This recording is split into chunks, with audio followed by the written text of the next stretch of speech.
Welcome to True Echo, where real stories echo through time, tales of honor, injustice, and the quiet courage that shakes the world. In today's story, a silent war hero walks into a small-town bar, looking for peace, but walks out humiliated. What happens next? His entire SEAL team shows up, not with fists, but with something far more powerful, unshakable presence and moral reckoning. Stay with us as we unfold a true tale of loyalty, justice, and redemption that will leave you speechless. The kind of person you are isn't welcome here. That was the line, casual, venomous, and dripping with unwarranted authority, that cut through the chatter of the Salty Gull bar like a blade. Frank Delaney, the portly white bar owner with sweat-stained sleeves and a Patriots decor, pointed toward the door like a judge issuing a sentence. His target? A lone black man seated quietly in the corner, his beer untouched, his posture upright but relaxed. His name was Jerome "Jax" Mallister. And what Frank didn't know, what would change everything, was that this silent man had once been the commanding presence behind some of the most dangerous missions SEAL Team 6 had ever carried out. Jax didn't move at first. His steel-gray eyes stayed fixed on Frank, unflinching, not out of defiance but discipline. He had seen this before, in war zones, in bureaucratic offices, in airports where he was patted down twice while his white comrades walked through with ease. He didn't stand up to challenge Frank. He didn't speak over him. He didn't even lift his voice. Instead, he asked one simple question, his voice low and calm. "I haven't even finished my drink. You sure you want to do this?" Frank's jaw clenched. His body swayed with a mixture of fear and ego, the kind that grows in men who mistake loudness for leadership. "Get out," he barked, "before I have to throw you out." No one in the bar moved to stop it. Some stared, some turned away. Not a soul spoke in Jax's defense. And so, with the quiet resolve of a man who had once walked through Taliban fire, Jax stood, adjusted his chair, and walked out. Not with anger. Not with threat. But with the kind of dignity that doesn't need to yell to be heard. That night, Jax didn't post on social media. He didn't scream for attention or retribution. He didn't even tell the local news. He simply opened a secure messaging app known only to a dozen men scattered across the country. The ones who had bled beside him in Kandahar. Who had buried friends in the jungle swamps of Niger. Who had pulled civilians out of collapsed buildings in Iraq. He typed a message. Salty Gull Bar. Port City. Kicked out for being black. No disturbance. Just sitting. FYI only. And that was all it took. No command. No request. No explanation. Because for Ghost Pack, the elite unit forged in hell and bound by Brotherhood, FYI only meant rally now. Over 1,200 miles away in a quiet North Carolina garage, Logan, Reaper, Rhodes felt the vibration on his wrist. The same skull icon. The same encrypted ping. His jaw locked as he read the message. No follow-up. No plea. Just Jax's cold, precise transmission. That silence told Reaper everything. Jax wasn't angry, he was hurt. And for a man like him to even send that message, it meant something had been broken. Reaper didn't hesitate. He opened a dormant channel on Ghost Pack's comms. Jax. Port City. Disrespected. Rally point in 12 hours. That was all it took. Within minutes, from Georgia to Illinois, from California to Texas, 11 other phones buzzed, blinked, and went dark again. No one replied. No one needed to. Ghost Pack didn't run on emotion or ceremony. It ran on duty. In Florida, Tank, 6 feet 3 inches, a human freight train, dropped his dumbbells mid-set. In Colorado, Doc, medic, analyst, and unofficial team memory, shut his laptop. In Chicago, Viper, scarred from Maui, silent Sinceria, slid a combat knife into his boot like muscle memory. By sunrise, 3 matte black Sprinter vans rolled toward Port City. No weapons. No uniforms. No slogans. Just presence. Because Ghost Pack didn't need to speak loud to be heard. Meanwhile, Frank Delaney was behind the bar like nothing had happened. Cleaning glasses. Writing orders. Humming country music under the warm glow of an American flag he believed gave him license to decide who belonged. He didn't know that every second brought 12 shadows closer. Not seeking revenge, but something deeper. A correction. The sun hadn't yet reached its peak when the 3 black vans rolled to a stop outside the Salty Gull. The tires crunched softly over the gravel, but inside the bar, no one noticed, at least not yet. Frank Delaney was preoccupied with restocking the shelves. His stubby fingers clutched a clipboard while his eyes scanned a list he had half memorized. It was just another day. Another slow morning, another chance to complain about beer prices and play the boss. But when he looked up, first at the clock, then out the window, he paused. 12 men stepped out of the vans, calm, precise, and wordless. They didn't swagger. They didn't shout. They simply moved in perfect rhythm, like a living machine, each part fully aware of its role, each step heavy enough to shake the past loose from its hiding place. Frank's gut twisted. Instinct kicked in before reason. He knew, without knowing exactly why, that they were here for him. Inside, the regulars quieted one by one as the first man entered. Logan Reaper Rhodes led the pack, dressed in jeans and a black leather jacket, sunglasses masking the gaze that had once scanned rooftops for snipers. Behind him, Tank's massive frame filled the doorway like a wall of muscle and memory. Doc moved to the side with clinical precision, carrying nothing but a worn medical bag and a tablet that glowed with quiet purpose. They didn't spread out like customers. They stationed themselves. Reaper walked straight to the bar, stopping just short of the counter. Frank's mouth opened, but no words came. "I don't need a drink," Reaper said, his voice level.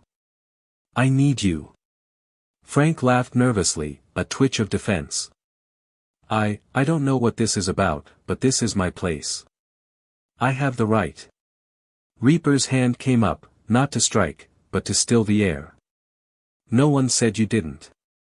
You also have the right to face consequences." Frank backed up a step.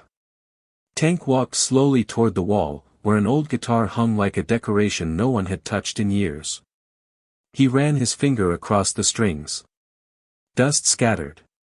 At the same time, Doc placed the tablet on the counter. It lit up, revealing surveillance footage from the street corner, Jax walking into the bar. Sitting. Saying nothing. Getting kicked out. Frank blinked, throat dry. He made me uncomfortable." "No," Reaper said flatly.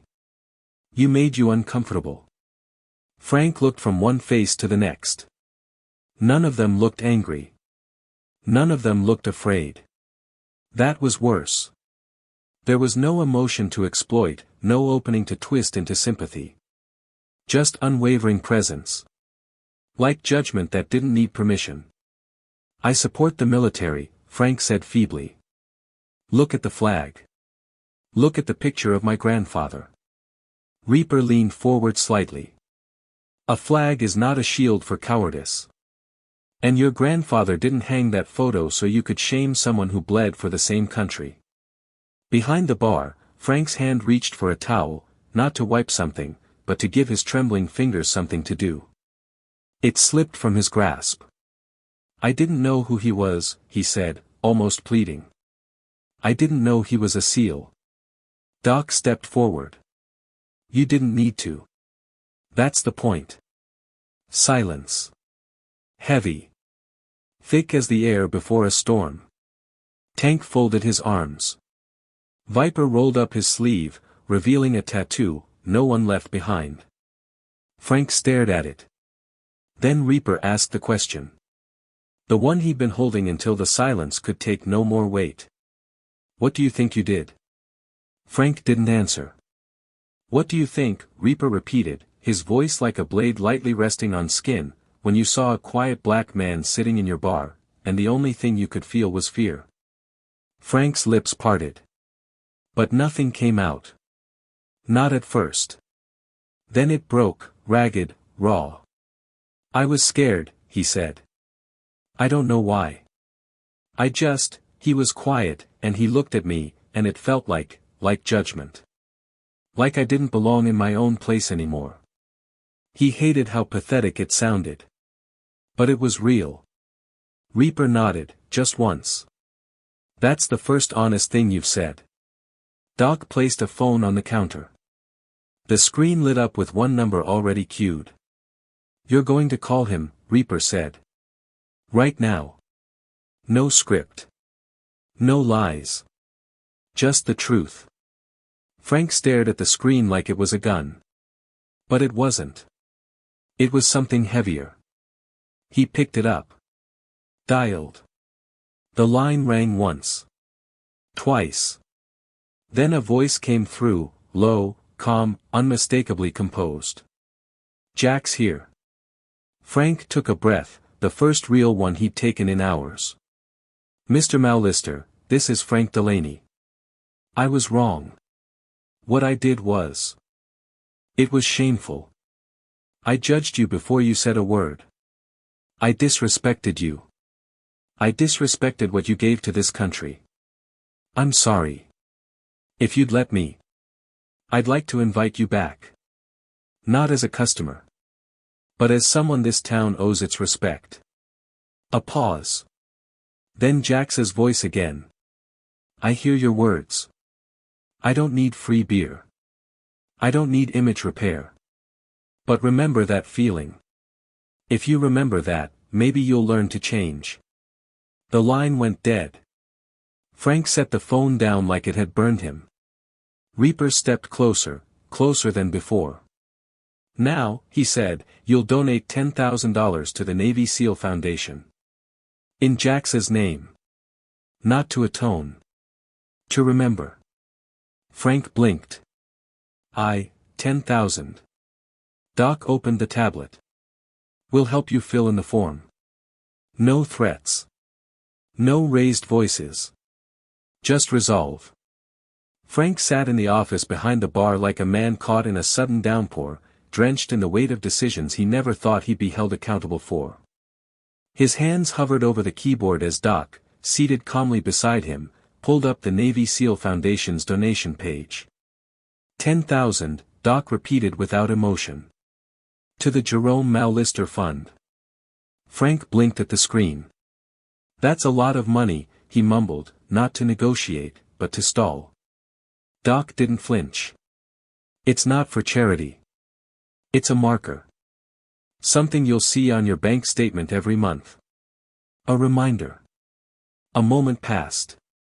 Frank typed. The cursor blinked like a silent metronome. Then, submit. Green letters appeared. Transaction successful. Doc leaned back. Good. Now the public part. Frank's throat tightened. You mean, social media? Facebook. Instagram. Yelp. Everywhere you advertise your business, Doc said. You posted menus. Now post your conscience. Reluctantly, Frank returned to the main room of the bar. The rest of Ghost Pack hadn't moved. They remained stationed like sentinels, eyes on him, not hostile, just waiting.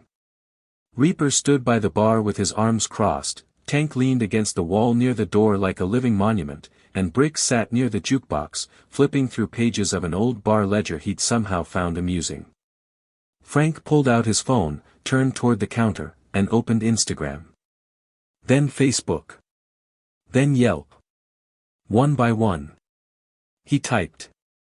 I, Frank Delaney, owner of the Salty Gull Bar, sincerely apologize to Jerome Mallister, a U.S. Navy SEAL veteran. I wrongfully removed him from my establishment based on personal prejudice, not behavior. My actions were unjust, and I take full responsibility. This bar will never operate with such ignorance again. I am committed to ensuring this space honors the dignity of every veteran, every customer, and every American. He tapped post 3 times. No edits. No filters. Reaper watched him. His expression didn't change. But after the final post, he gave a small nod. Just once. It wasn't approval. It was acknowledgement. Frank stepped back from the counter like he had just crossed a minefield. His chest rose and fell, not with pride, but with fatigue, the kind that hits when shame has nowhere left to hide. Outside, a cool breeze from the ocean coast rustled the flag out front. It slapped against the pole, not in celebration, but like a reminder. The flag hadn't changed. But maybe the man behind the bar finally had. Frank looked over at the men. 12 of them. Silent, unmoving, disciplined. Not one had yelled. Not one had lifted a fist. But the message they carried had left his foundation cracked, his ego shattered, and something deeper, rebuilt. Then Reaper approached. He leaned in, not threatening, not cruel. Just quiet. One more thing. Frank tensed. When Jax walks back through that door, and he will, you don't greet him like a regular. You don't say thank you for your service. You don't offer him a free beer. Frank frowned. Then what do I do? Reaper paused. You pull out his chair. And you serve him like a man who knows he once turned away someone worth more than flags, more than pride, more than this whole damn bar. Frank swallowed. Okay. The team didn't linger. Like a passing storm, they moved in unison. No slaps on the back. No parting handshakes. One by one, they filed out, their silence speaking volumes more than a courtroom full of witnesses ever could. When the door shut behind them, the Salty Gull was empty of customers, but not of lessons. Frank leaned on the counter, his hand brushing the tablet screen that still displayed the donation receipt. His eyes caught the digital receipt. Donor, Frank Delaney. Recipient, Navy SEAL Foundation, Jerome Maulister Fund. Amount, $10,000. Message, to remember what respect looks like. He exhaled shakily, eyes damp. A week passed. The social media posts spread. Quietly at first, then virally. The story trickled through the town like fog rolling in from the dock, whispers from barber shops, coffee counters, bait stands, and roadside diners. And then one afternoon, the bar door creaked open. Frank stood from behind the counter, not stiff, not defensive. He didn't smile. Didn't joke. Jax Maulister stepped inside. Same jeans. Same t-shirt. Same frayed baseball cap. Same ash-gray eyes. The same silence that once provoked fear. But this time, the silence was something else entirely. Jax didn't speak. He simply walked to the same table he had been kicked out from. Sat down. Back straight. Calm. Unshaken. Frank didn't move at first. Then, with steady steps, he walked over. He didn't say welcome back. He didn't offer a handshake. He walked around to the side of the table. And with both hands, pulled out Jax's chair. That was it. No one applauded. No one cheered. But in that moment, the entire Salty Gull shifted. The walls, the flag, the stools, all of it realigned to a new center. Not of power. But of respect. Jax nodded once, slow. He didn't smile. He didn't raise his voice. He didn't need to. Jax sat in the corner of the Salty Gull just as he had the first time, silent, alert, calm. But this time, the silence didn't hang heavy with suspicion. It carried the weight of change. The same quiet presence that had once unsettled the room now commanded a different kind of attention. Not fear. Not discomfort. But reverence. Frank moved behind the bar again. His hands didn't shake. He didn't rush. He poured Jack's a beer with deliberate care. No tricks, no showmanship. Just enough foam, just enough space in the glass to make it feel precise. He set it down in front of Jack's with both hands, and then, he stepped back. Not because he was told to. But because, for the first time, he understood what it meant to serve with humility. Across the bar, a few new customers walked in. One man in a Hawaiian shirt glanced at Jack's, his brow furrowed. But something about the atmosphere made him pause. The man hesitated, then quietly found a seat near the back. He didn't question it. He didn't joke. Because even if he didn't know the full story, he could feel that something had happened here. Something unspoken, but profound. Minutes later, the door creaked again. A subtle but powerful hand reached into the room, Reaper. He didn't need to speak. He just stepped inside, sunglasses hooked on his shirt collar, and walked up to Jack's. No salute. No drama. He placed a hand on Jack's shoulder. And squeezed, just once. Jack's didn't look up. But he nodded, the smallest gesture of acknowledgement between brothers who had walked through hell together and now stood on the other side. Frank watched from behind the bar. He didn't interrupt. Didn't ask if they wanted a drink. He didn't even move. Because he understood something critical now, sometimes presence is the only offering that matters.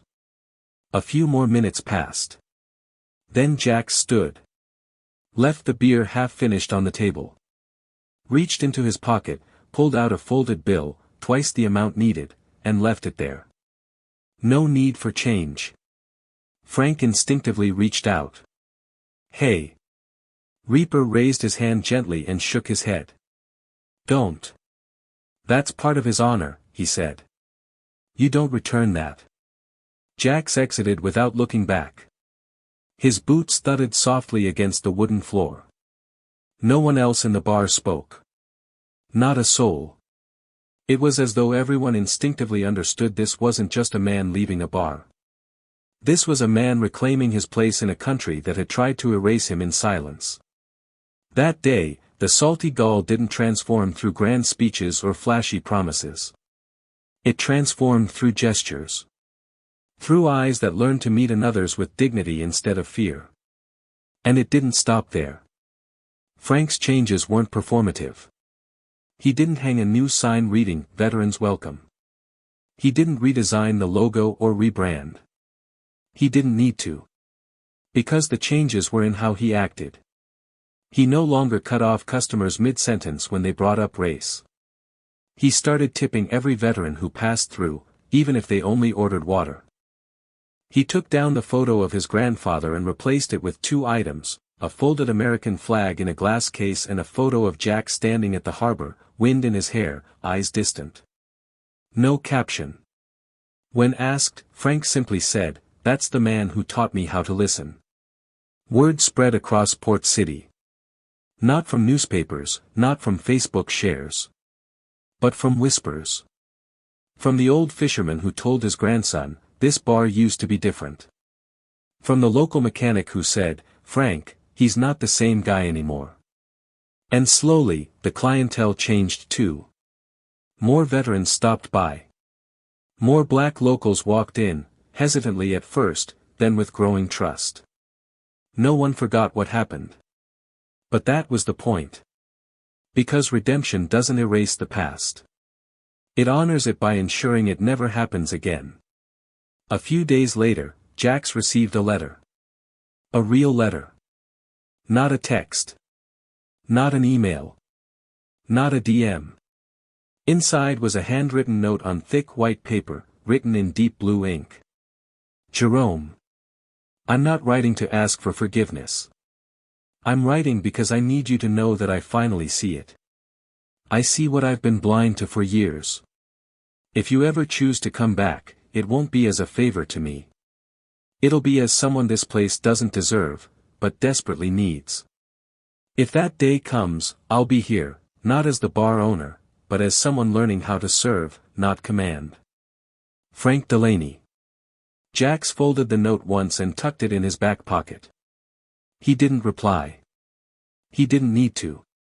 Because the next time he returned, he would bring something far more important than words. He would bring his silence. And this time, that silence would be heard. The morning fog hung low over Port City, clinging to the bay like secrets no one wanted to speak aloud. But inside the salty Gaul, the fog had already lifted, replaced by something clearer, heavier, reckoning. It had been 4 days since Jax quietly re-entered the bar. 4 days since Frank Delaney had bowed his head and pulled out the chair for a man he once viewed as a threat. No banners had gone up. No promotional posts had gone live. But everything, had changed. Now, veterans who once avoided the place entirely began to trickle in. Some were black. Some Latino. Some white. All quiet. All cautious. But they came because they heard something had happened at the Salty Gull. Something no one could fully explain. A kind of justice that didn't come from outrage, but from presence. A justice that walked in on 2 legs and stared you down without ever needing to shout. Frank had kept the photo of Jax, framed now, right above the register, not for decoration, but as a compass.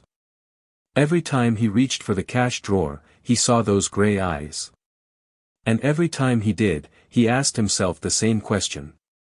Would the man in that picture be proud of how I just acted? On the 6th day after the incident, Frank stood behind the bar cleaning the same glass he'd cleaned 100 times. This time, it wasn't out of nervous habit. It was meditation. The bar was quieter than usual, though not in an uncomfortable way. Just, respectful. That's when the door opened. But it wasn't Jax. It was Tank. Behind him came Viper, Bricks, Doc, Maddox, Smoke, Razor, Twitch, Hawk, Echo, Steel, and at the center, once again, Reaper. The ghost pack had returned. Not in formation this time. Not to confront. But to witness. Reaper walked up to the bar. "We won't stay long," he said. "Just came to see how the place feels now." Frank nodded, his voice caught in his throat. I'm glad you did." Doc walked past the bar and placed a thin folder on one of the tables. It wasn't dramatic. Just deliberate. Inside it was a document certifying the bar's $10,000 donation to the Navy SEAL Foundation in Jax's name. Bricks added something of his own, a small, weathered medallion with the Ghost Pack insignia on one side, and a single phrase engraved on the back. "Earn the silence." Frank didn't touch it. Not yet. Instead, he stepped from behind the bar and motioned to the table near the window. The same table. Jax's table. "I haven't let anyone sit there," Frank said quietly. Reaper nodded. "Good." Reaper reached into his jacket and pulled out a folded piece of paper. Without a word, he passed it to Frank. Then, as quickly and silently as they came, the 12 men turned and left. Frank stood frozen for a moment, then slowly opened the note. It wasn't a reprimand. It wasn't a warning. It was a quote, one Jax had apparently carried with him since his first year in service. "True power is not in who walks in first. It's in who stays when others turn away." There was no signature. Frank placed the note beside the medallion and stared out the window, eyes scanning the quiet dockside street. He saw people differently now. Not just as customers or patrons. But as testaments, each person a chance to do it right. Across the street, a father helped his daughter tie her shoe. Further down, 2 older veterans played chess on a milk crate. Frank took a deep breath. Then he walked back behind the bar, took down the framed photo of his grandfather, and placed it on a side wall. In its place, he hung the medallion and the quote. "Earn the silence. Let others ask what it means," he thought. Let them wonder. Because when the time comes, the people who need to understand it will already know. That night, Jax returned again, without a word, without fanfare. Frank didn't speak. He just nodded once, respectfully, and poured the beer before Jax even asked. And then he did what no one in the Salty Gaul would have imagined 2 weeks ago. He sat down at Jax's table, not across from him, not beside him, but at a neighboring table, just close enough to be there, just far enough to show respect. They didn't talk. But something passed between them anyway. An acknowledgement. A beginning. The seventh day felt different. Not because of anything dramatic. Not because of crowds or protests or headlines. But because Port City itself seemed to shift, not loudly, not quickly, but like a tide finally turning after years of quiet tension. The Salty Gaul no longer felt like just a bar. It felt like a promise. By noon, the bar was half full. Locals who had stayed away since that night were back, though they entered cautiously. Regulars who once laughed along with Frank's offhand comments now spoke softer, watched more carefully. The bouncer, who had quietly disappeared during the confrontation, hadn't returned. Frank hadn't rehired him. Some things weren't worth restoring. Near the window, Jack sat in his usual place. His beer was untouched, as always. His posture, straight. His expression, unreadable. But something subtle had changed. This time, he wasn't alone. A young black man, barely 20, stood near the door with uncertain eyes. You could tell he wasn't from around here. Maybe a student. Maybe just a visitor. He looked at Jax like someone who had heard whispers and didn't believe them until now. He took a tentative step forward. Jax didn't wave him over. Didn't smile.